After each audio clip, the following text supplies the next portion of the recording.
Good morning बच्चों, class 9। आज हम पढ़ेंगे गृह कार्य व्यवस्था। बच्चों, ये लेसन इससे पहले जो हमने पाठ पढ़ा था उस पर आधारित है गृह व्यवस्था। इससे पहले का जो हमारा चैप्टर था वो था गृह व्यवस्था। तो आप सबको पता ही होगा कि गृह व्यवस्था लक्ष्यों की प्राप्ति के उद्देश्य से उपलब्ध साधनों का प्रयोग करके हम नियंत्रण एवं मूल्यांकन के माध्यम से जब अपने परिवार की आवश्यकताओं को पूरा कर लेते हैं या अपनी लक्ष्यों को प्राप्त कर लेते हैं तो इसे कहते हैं गृह व्यवस्था। इसका उद्देश्य बच्चों होता है कि घर के वातावरण को उत्तम बनाए रखना, यानी हमारे पास जो सीमित आय है उसका विवेकपूर्ण तरीके से व्यय करके एक कुशल गृहिणी अपने परिवार के सभी सदस्यों की आवश्यकताओं को पूरा कर लेती है। तो हम कहते हैं कि गृहिणी कार्य कुशल है या गृह व्यवस्था में निपुण है। बच्चों, गृह व्यवस्था के कुछ प्रमुख साधन होते हैं, जैसे भौतिक साधन, मानवीय साधन और सार्वजनिक साधन। बच्चों, भौतिक साधन में जो हम उपकरण यूज करते हैं, जो हम उपकरण प्रयोग करते हैं, जैसे गैस का चूल्हा है, कुकर है, मिक्सर है, वॉशिंग मशीन है, फ्रिज है, ये सारे क्या है, उपकरण हैं जो हमारे कार्य को सरल बना देते हैं। इसी तरह से कुछ मानवीय साधन होते हैं, जैसे हमारे परिवार के सदस्य जो हमारे कार्य में हाथ बटाते हैं। और सार्वजनिक साधन में जो हम समाज में रहते हैं, यानी हम घर से जब बाहर निकलते हैं तो समाज से प्रभावित होते हैं, तो सामाजिक संस्थाएं भी हमारे ऊपर प्रभाव डालती हैं। तो ये जैसे विद्यालय है, चिकित्सालय है, इन सब को लेकर ही हम जीवन को निर्वाह करते हैं। तो ये सारे साधन हमारी गृह व्यवस्था को प्रभावित करते हैं। इसी प्रकार बच्चों, गृह व्यवस्था के कुछ सिद्धांत होते हैं। ये सिद्धांत हैं श्रम, समय और धन की बचत। यानी गृह विज्ञान ऐसे सिद्धांत पर, गृह व्यवस्था ऐसे सिद्धांत पर कार्य करता है जिससे हमारा श्रम, समय और धन की बचत हो जाए, और यही समय और धन हम अपने अवकाश में या अपने मनोरंजन के कार्यों में लगा सकें, जिससे हमें मनोरंजन का भी समय मिल जाए। इसके अतिरिक्त बच्चों, गृह व्यवस्था को प्रभावित करने वाले कुछ कारक होते हैं, जैसे घर की स्थिति, परिवार के सदस्य, आय व्यय का संतुलन और रहन सहन का स्तर। बच्चों, समाज में कई तरह के वर्ग के परिवार रहते हैं, यानी विभिन्न प्रकार के वर्ग के परिवार, उनके रहन सहन, उनकी घर की स्थिति अलग अलग होती है और उनके परिवार के सदस्यों की आवश्यकताएं भी अलग अलग होती हैं, उनकी आय के साधन भी अलग अलग होते हैं। तो जिस वर्ग के आय का जैसा साधन है आय का, वो वहाँ उसको व्यय करें, मतलब परिवार के सदस्यों की जो जो आवश्यकताएं हैं उसी के अनुसार उसको व्यय करना चाहिए और अपने रहन सहन के स्तर को बनाए रखना चाहिए। यही रहन सहन का स्तर हमारे समाज में हमारे परिवार का एक स्टैंडर्ड शो करता है। इसी तरह से गृह कार्य व्यवस्था, यानी अब हमने आपको पहले बताया कि गृह व्यवस्था क्या है। इससे पहले के क्लास में हम लोग इस पर चर्चा कर चुके हैं। तो गृह कार्य व्यवस्था पर ही आधारित होती है। तो गृह कार्य व्यवस्था बच्चों, इसका अर्थ होता है गृह कार्य इस प्रकार योजना बनाकर किया जाए जिससे सभी कार्य सुचारू रूप से संपन्न हो जाए और परिवार के धन, समय और श्रम की बचत भी हो जाए। बच्चों, ये है गृह कार्य व्यवस्था, यानी गृह व्यवस्था से संबंधित ही हमारी गृह कार्य व्यवस्था है। गृह कार्य को करने के लिए हमें योजना बनाना चाहिए और सभी कार्य को सुचारू रूप से संपन्न कर लेना चाहिए, ताकि हमारे जो उपलब्ध साधन हैं और जो सीमित आय है उसी में हम अपने परिवार के सदस्यों को अधिक से अधिक संतुष्ट कर सकें और एक घर का वातावरण सुखद और खुशियों भरा बना रहे। बच्चों, गृह कार्यों का विभाजन, यानी हम घर के वातावरण को उत्तम बनाए रखने के लिए घर के कार्यों को विभाजित कर देते हैं, जैसे दैनिक कार्य, साप्ताहिक कार्य, मासिक कार्य, वार्षिक कार्य, सामूहिक कार्य और आकस्मिक कार्य।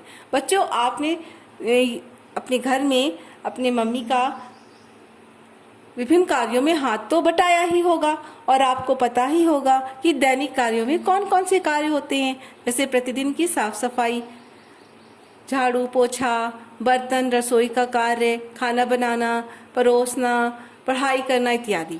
इसी तरह साप्ताहिक कार्य क्या होता है? साप्ताहिक कार्य यानी जो कार्य हम दैनिक जीवन में अपने लाइफ स्टाइल में जो समय नहीं मिल पाता है, रोज पढ़ाई करना, विद्यालय जाना या दौड़ भाग में जिन कार्यों के लिए समय नहीं मिल पाता, तो सप्ताह के अवकाश में हम उस साप्ताहिक कार्य को निपटा लेते हैं। जैसे रसोई घर की सारे डिब्बे को अच्छे से साफ कर लेना, धुलाई करना, जाला साफ कर लेना इत्यादि। मासिक कार्य क्या है?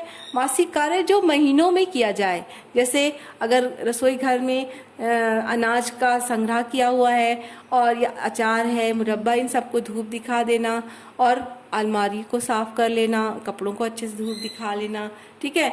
इसी तरह से बच्चों कुछ और भी कार्य होते हैं परिवार में, जैसे अचानक से कोई मेहमान आ जाए तो उसकी आवभगत में भी हमें समय और धन और श्रम लगाना पड़ता है, तो ये है आकस्मिक कार्य, उसको भी हमें कुशलता से करना पड़ता है। तो ये सारे कार्य अगर हमने कुशलता पूर्वक कर लिया तो कहा जाता है कि गृहिणी कार्य में संपन्न है या कार्य कुशलता करने में सामर्थ्य रखती है। बच्चों, इसका सिद्धांत क्या है? यानी गृह कार्य व्यवस्था का क्या सिद्धांत है? बच्चों, गृह कार्य व्यवस्था का कुछ सिद्धांत है जो संबंधित है गृह व्यवस्था के सिद्धांत से। जैसे योजना बनाना, इससे पहले भी हमने देखा था कि गृह व्यवस्था में भी हमें योजना बनाकर कार्य करना पड़ता है। जैसे अगर अपने कमरे की सफाई करना है तो पहले जाला साफ कर लीजिए, दीवारों को साफ कर लीजिए, बेडशीट झाड़ लीजिए, डस्टिंग कर लीजिए, झाड़ू मार लीजिए, पोछा लगा लीजिए, ठीक है। तो ये सारे कार्य योजना के अनुसार हो गए। अब उन योजना बनाकर कार्य का संचालन करना और उस पर नियंत्रण करना कि हमें सीमित समय में अपना कार्य निपटा देना है, ठीक है। और जो हमने कार्य किया है वो सही है कि नहीं, कहीं गंदगी तो नहीं छूट गई है, इन सब का मूल्यांकन करते रहना चाहिए। इस प्रकार गृह कार्य व्यवस्था में कार्य कुशलता अत्यंत आवश्यक है। यानी आपको कार्य करने का हुनर आना चाहिए, आप अपने कार्यों को करने में निपुणता रखना चाहिए आपको।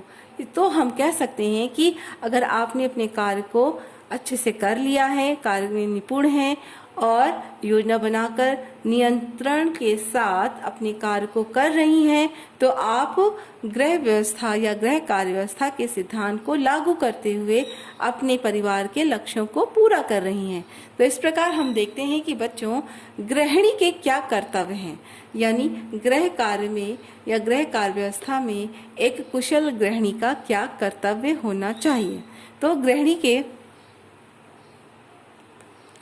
कर्तव्य में पारिवारिक कर्तव्य होता है, शिक्षा संबंधी कर्तव्य होता है, धार्मिक कर्तव्य है और गृह संचालन या प्रबंध करना। बच्चों, जैसा कि आप देख चुके हैं कि गृह व्यवस्था या गृह कार्य व्यवस्था के सिद्धांत में है कि योजना बनाना है, नियंत्रण करना है, मूल्यांकन करना है।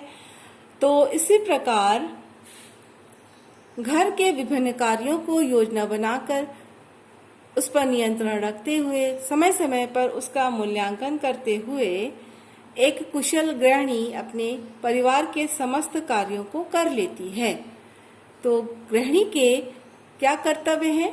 गृहिणी के कर्तव्य हैं पारिवारिक कर्तव्य, शिक्षा संबंधी कर्तव्य, धार्मिक कर्तव्य और गृह संचालन या प्रबंध इत्यादि। तो बच्चों, एक गृहिणी अपने परिवार को जब चलाती है तो उसे परिवार के प्रत्येक सदस्यों की आवश्यकताओं को पूरा करते रहना चाहिए। उनकी जो आवश्यकताएं हैं, उनकी जो प्राथमिकताएं हैं, उनको ध्यान में रखते हुए अपने परिवार के सभी कार्य करना चाहिए। इसके अतिरिक्त बच्चों, परिवार के बच्चों की पढ़ाई, उनकी फीस, समय पे उन्हें स्कूल भेजना और इम्तिहान के लिए, एग्जाम के लिए तैयार करना, अच्छे नंबर से उनको पास करवाना, उनकी पढ़ाई लिखाई का ध्यान देना, ये सब भी गृहिणी का कर्तव्य है। इसके अतिरिक्त बच्चों कुछ धार्मिक कर्तव्य हैं, यानी परिवार के सभी सदस्यों की सुरक्षा के लिए, अपनी सुरक्षा के लिए और जिस ईश्वर ने हमें बनाया है उसकी प्रशंसा करते हुए अपने प्रत्येक सदस्यों को भी इस बात को सिखाना। और अपने उसका जो धर्म है, यानी परिवार धर्म होता है, एक तो ईश्वर की उपासना करना, दूसरा यदि हमारे परिवार के सदस्यों को हमारी आवश्यकता है तो उनकी आवश्यकताओं पर हम खरे उतरें, उनके कार्यों में हाथ बटाएं। ये भी एक तरह का धर्म है गृहिणी का। तो गृहिणी को अपने समस्त धर्म का पालन करते रहना चाहिए और अपने सारे कार्य का संचालन इस तरह से करना चाहिए कि घर का वातावरण सुखी रहे और उत्तम बना रहे। इस प्रकार एक कुशल गृहिणी गृह प्रबंध को इस प्रकार करती है कि उसके परिवार के सभी सदस्य खुश रहें और संतुष्ट रहें। ठीक है बच्चों, तो ये है आज हमारा